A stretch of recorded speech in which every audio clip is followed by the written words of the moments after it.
আসসালামু আলাইকুম এভরিওয়ান, কেমন আছেন সবাই? আমিও আলহামদুলিল্লাহ আপনাদের দোয়ায় অনেক ভালো আছি। তো এখন আমি রান্না করতে যাব। তো দেখি আমার ছোট ছেলে কি করতেছে। তো ও সকাল 11টা ঘুম থেকে উঠেছে এইমাত্রই। তো উঠে দেখেন মোবাইল নিয়ে বসেছে, কিছু করার নেই, কারণ বাসায় কেউ থাকে না। মোবাইল না দিলে আমি আবার রান্না বাড়া কিছুই করতে পারি না। তো মোবাইল দেখছে। এখন জানালা দিয়ে দেখুন কত সুন্দর প্রাকৃতিক দৃশ্য দেখা যাচ্ছে। তো বাসায় তো কেউ নেই, তাই একা একা কী করব, এখানে আমার যত নীরবতা প্রকাশ করি প্রকৃতির সাথে। তো এখন আমি রান্নায় চলে যাব, দুপুরের রান্না। আর দুপুরের রান্না অনেক মনোযোগ সহকারে আমাকে করতে হয়, কারণ আমার হাজব্যান্ড আবার দুপুরে নামাজ পড়ে চলে আসবে বাসায়। তো তাকে একটু ভালো মন্দ না খাওয়াতে পারলে নিজেরই মনে তৃপ্তি পাই না, শান্তি পাওয়া যায় না। কারণ সে আবার আমার হাতের রান্না অনেক পছন্দ করে। আর হাজব্যান্ডকে অবশ্যই ভালো করে মনোযোগ দিয়ে রান্নাবাড়া করে খাওয়ালে হাজব্যান্ডের মনও খুশি থাকে স্ত্রীর উপর। আর সেজন্য আমি চেষ্টা করি অনেক ভালো করে তাকে খাওয়ানোর জন্য, কারণ স্বামীর মন তখনই পাবেন যখন আপনি পাকা রাঁধুনি হতে পারবেন। ভালো ভালো রান্না করে খাওয়ালেই পুরুষ মানুষের মন পাওয়া যায়, কারণ তারা সারাদিন পরিশ্রমের পর বাসায় এসে তারা ভালো রান্নাবান্নাই আশা করে স্ত্রীর কাছ থেকে। তো দেখুন আমি দুপুরে রান্না করছি। আর সংসারে দেখা যায় যে স্বামীর থেকে স্ত্রীর একটু বেশি স্যাক্রিফাইস করতে হয়, কারণ পুরুষ মানুষের এত স্যাক্রিফাইসের মন মানসিকতা থাকে না। তারা বাহিরে অনেক পরিশ্রম করে বা মাথা তাদের অনেক ব্যাপার নিয়েই তাদের গরম থাকে।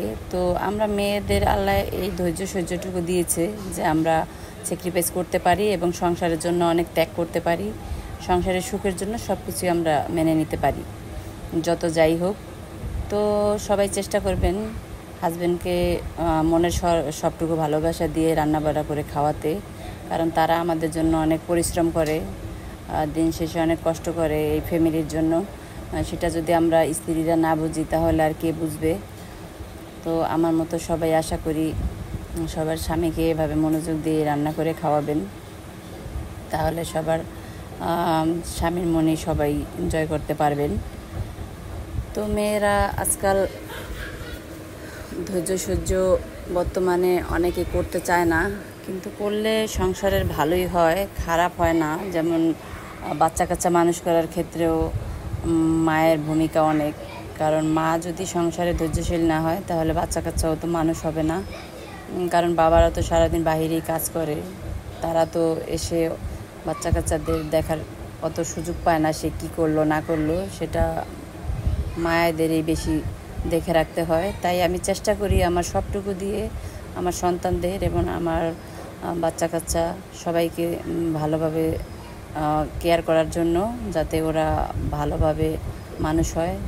আর আমার হাজব্যান্ডের মন কিভাবে আমার উপর খুশি থাকবে আমি সে চেষ্টাই করি, কারণ স্বামীর মন খুশি না থাকলে আল্লাহ খুশি থাকে না। তাই চেষ্টা করবেন স্বামীকে খুশি রাখার জন্য। আসলে সংসারে সুখী হতে হলে বেশি কিছু দরকার হয় না, শুধু দুজনের স্যাক্রিফাইসই যথেষ্ট। দুজনকে বোঝার ব্যাপার থাকে, যদি স্বামী স্ত্রী দুজনাকে বোঝে তাহলেই সুখ হয় সংসারে। তো এভাবেই সবার জীবন সুখে কাটুক, ভালো কাটুক, দোয়া করি সবার জন্যই। যত ফ্যামিলি আছে বাচ্চা কাচ্চা নিয়ে, তারা যেন স্বামী স্ত্রী মিলেমিশে থাকতে পারে। আসলে আজীবনের যে বন্ধন আল্লাহ তাআলা সৃষ্টি করে দিয়েছেন। আজ এ পর্যন্তই, বাই বাই, টাটা।